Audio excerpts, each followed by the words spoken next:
With most of the esports team leaving due to academic and timing concerns at the end of last season, senior and high school esports league class president Jerry Bowie had to find another solution. I had some people quit because, they had to study for SAT and the fact that we went 4-4, right? What I wanted was that I wanted us to practice a lot because I didn't want to go 4-4 again next season. And then some people said like, oh, they couldn't have the time for that. They didn't have the time for practice, right? So I was like, okay. And they're just off the team. It was me and Vaughn basically left. So I was like, okay, let's just make a new team. Mr. Ham allowed me to do whatever I wanted basically, where I get to control the tryouts. And I was like, okay. So I reached out to everyone I knew, every of my friends, they knew if any good players would try out. And I had a bunch of good players try out, a good amount, let's say 7 people try out. And out of that 7, I selected probably 6 to 5 people. 5 people would play on the main roster. The new team's hard work and massive success led them to becoming #1 in the nation out of 600 teams and getting a video made from the High School Esports League account on Instagram, which has over 10.7 thousand followers, gaining them national recognition. I was still pretty hyped when we were #1.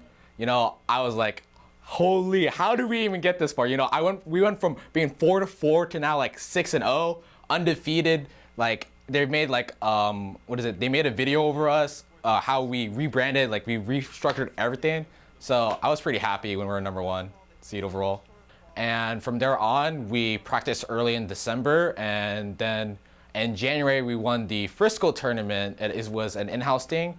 We went undefeated overall. We beat Lebanon Trail really easily in the finals, 13-2. So I'm pretty happy with our success so far from start to finish from last semester. With this possibly being this team's last season playing under the supervision of Mr. Ham, the sponsor of the esports club, they're hoping to still be included in next year's lineup of teams. Frisco, the district itself, is including classes. So Mr. Ham doesn't have the resources he has. He doesn't have the technology, he doesn't have the PCs or the money to actually hold an esports class.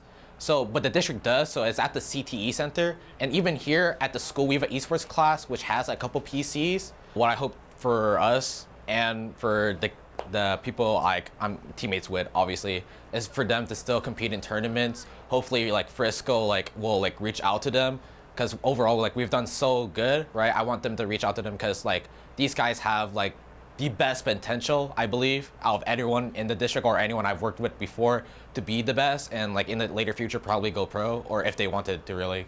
Reporting for WTV Esports, this is Zain Rahmani.